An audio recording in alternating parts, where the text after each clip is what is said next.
guys, welcome back to my channel. So today we are going to be discussing the gross anatomy of the pleura. What is pleura? A pleura is a double layer serous membrane that encloses the lungs as a sac. Histologically, this pleura is being lined by a simple squamous epithelium, or you can say the mesothelium. Now I'm going to give you outlines on how to answer questions on the gross anatomy of the pleura. So the first, you introduce the pleura, tell us the layers, the cavity, now the arterial supply of the layers, the venous drainage, nerve supply, lymph drainage, pleural recesses, and finally the applied anatomy. So having introduced the pleura, say there is a double layer serous membrane that encloses the lungs as a sac. The pleura has two layers. One is the parietal layer. So this is the parietal layer. And the next is the visceral layer. So this is the visceral layer. And then there is a cavity between these two layers that is being filled with a serous fluid of about 5 to 10 ml. And that cavity is called the pleural cavity. So this is the pleural cavity. Now, these two layers meet at the roots of the lung to form what we call the pulmonary wall ligament. Now, this is the diaphragm. Please, if you don't watch my video on diaphragm, please do so for a better understanding of the pleura. Now, these are the lungs. That is the right and the left side of the lungs. So, this is the lungs. Now, let's talk about the different layers of the pleura. The first one we are going to talk about is the parietal layer. So this parietal layer is the outer layer that tends to cover the thoracic cavity or the chest wall. Now the visceral layer is the inner layer that tends to cover the lobes of the lungs and extends into the features as well. Now this parietal layer is divided into four parts. The parts of the parietal pleura includes the cervical pleura, which is a dome-shaped pleura that extends into the root of the neck. The costal pleura, which tends to line the costal cartilage, the intercostal muscles, and the intercostal wall spaces. Then we have the mediastinal pleura, which faces the mediastinum. Please, if you've not watched my video on the mediastinum, please do so. Then finally, we have the diaphragmatic pleura, okay? So this is the diaphragmatic pleura.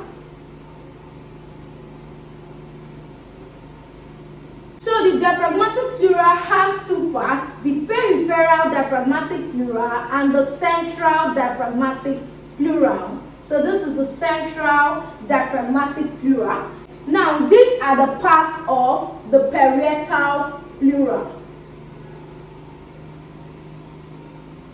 So this is, the cervical pleura is a dome-shaped pleura that extends into the roots of the neck. The costal pleura tends to line the ribs and the costal cartilage, intercostal muscles, and the intercostal wall spaces. While the mediastinal pleura is so called because it faces the mediastinum, okay? Please, if you've not watched my video on the mediastinum, please do so. I'll be leaving the link in the description box below. Then finally, we have the diaphragmatic pleura that has two parts, the peripheral diaphragmatic pleura and the central diaphragmatic pleura, and they have different nerve supply. So let's go into the arterial supply of the parietal pleura. The parietal pleura is, as the name implies, parietal. It is similar to the wall, to the chest wall or the thoracic wall. Therefore, it's going to be supplied by the arteries that supply the chest wall. Arteries such as the intercostal arteries, the internal thoracic artery, the superior phrenic artery, and finally the musculophrenic artery. So we have four arterial supplies of the parietal pleura: the intercostal artery, internal thoracic artery, superior phrenic artery, and the musculophrenic artery. Now the venous drainage is the same as that of the artery. So we have the intercostal veins, the internal thoracic vein, the superior phrenic vein, and finally the musculophrenic vein. Now for the nervous supply, the parietal pleura is being supplied by a somatic nerve. This is because it is sensitive to pain. So the parietal pleura pleura is sensitive to pain because of the fact that it is supplied by a somatic nerve. So the nervous supply includes the intercostal nerves and the phrenic nerve. So we have the intercostal nerve and the phrenic nerve. So the intercostal nerve supplies the costal pleura and the peripheral part of the diaphragmatic pleura, okay? While the phrenic nerve supplies the cervical pleura, the mediastinal pleura, and the central part of the diaphragmatic pleura. Let's take it again. The intercostal nerve supplies the costal pleura and the peripheral part of the diaphragmatic pleura, while the phrenic nerve supplies the costal pleura, the cervical pleura, and the central part of the diaphragmatic pleura. So let's talk about the lymph drainage of the parietal pleura. So the first one we are having is the intercostal lymph node and the internal thoracic lymph node. The cervical pleura and the costal pleura drains into the what? Internal thoracic lymph node and the intercostal lymph node, while the mediastinal pleura drains into the posterior mediastinal lymph node, or you can call it the mediastinal lymph node. Finally, we are having the diaphragmatic pleura, which drains into the phrenic lymph node. So there are 4 venous drainage of the parietal pleura. We've talked about the nervous supply, the venous drainage, the arterial supply. So the next one we are going to talk about is the visceral pleura. So let's talk about the visceral pleura. The visceral pleura is the inner lining of the pleura, and it tends to enclose the lobes of the lungs and extends into the feature. So this is the visceral pleura, okay? So the visceral pleura do not have 4 parts like the parietal pleura. So the visceral pleura is similar to the what? To the visceral, unlike the parietal pleura, which is similar to the chest wall. So therefore, the visceral pleura is going to be supplied. So its arterial supply is the bronchi artery. Then its venous drainage is the bronchial veins.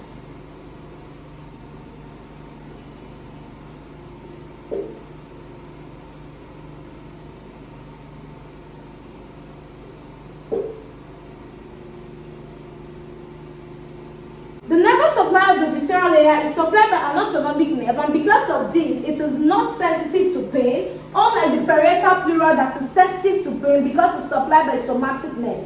So the nerve supply includes anterior and posterior pulmonary plexuses, that is, the vagus and the sympathetic.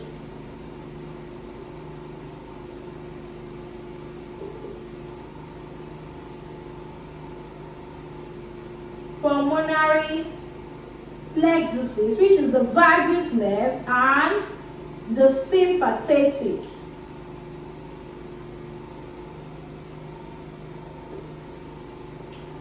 So the lymphatic drainage of the visceral pleura is from the bronchopulmonary lymph node, or you can call it the hilar lymph node, down to the tracheobronchial lymph node, and from there it goes to the bronchomediastinal lymph trunk, that is the left and the right bronchomediastinal lymph trunk, which has the left side and the right side. So the left side will drain into the thoracic duct, while the right side will drain into the right lymphatic duct.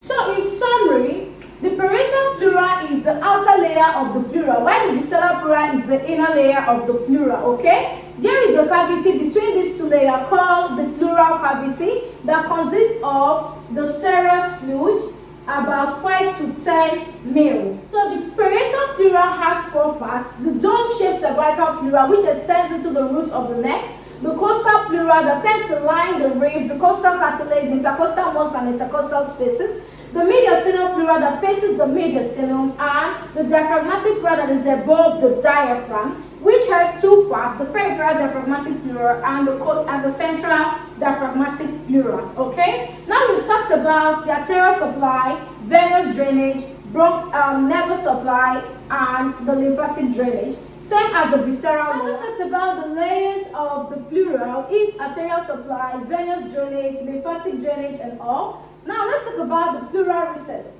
Pleural recess is a part of the pleural cavity that is not filled with the lungs, okay? Remember I said that the pleural cavity is a layer that is between the parietal layer, and the visceral layer, okay? And it's been filled with a serous layer about 5 to 10 mil. Now, the function of this pleural recess is very important because it aids in expansion of the lungs during forced inspiration, okay? Now, there are two types of pleural recesses, the costo-mediastinal recess and the costo-diaphragmatic recess.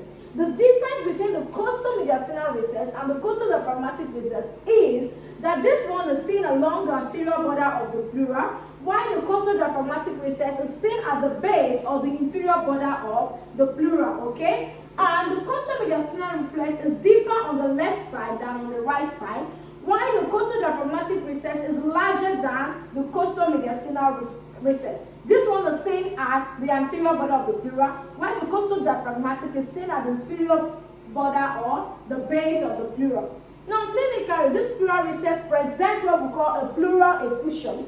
This is the collection of fluid in the pleural cavity, mostly in the costo-diaphragmatic recess. So let's talk about the applied anatomy of the pleura. The first one we are having is pleuritis or pleurisy. This is the inflammation of the pleural membrane that can lead to rough surfaces on the pleura. Now, when those rough surfaces rub against each other, it can produce what? Pain in a situation called pleuritis or pleurisy. Now, there can be referred pain in the pleura as a result of inflammation. Now, when there is a pain at the mediastinal or the central part of the diaphragmatic pleura, this pain is being felt at the roots of the neck and the shoulder region.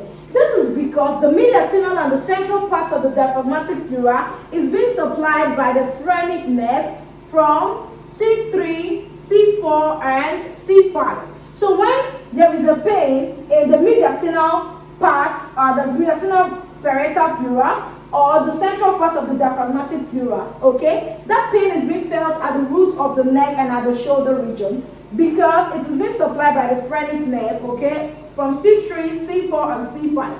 Now, when there is a pain in the lower costal or at the peripheral part of the diaphragmatic pleura, that pain is being felt at the anterolateral abdominal wall. This is because the lower costal and the peripheral part of the diaphragmatic pleura is being supplied by the lower intercostal nerves, which also innervates the anterior abdominal wall. So if you've stayed to the end of this class, thank you for staying to the end of this class. Please, if it's your first time of watching my video or coming across this channel, you're highly welcome to this beautiful, amazing, and wonderful family. And please do not make it your last by clicking on the subscribe button below so that you can be part of this wonderful family. And to my amazing returning subscribers, you guys are the real MVP. Thank you for the love and continuous support you've shown me on this channel. I do not take that for granted, and I really appreciate that.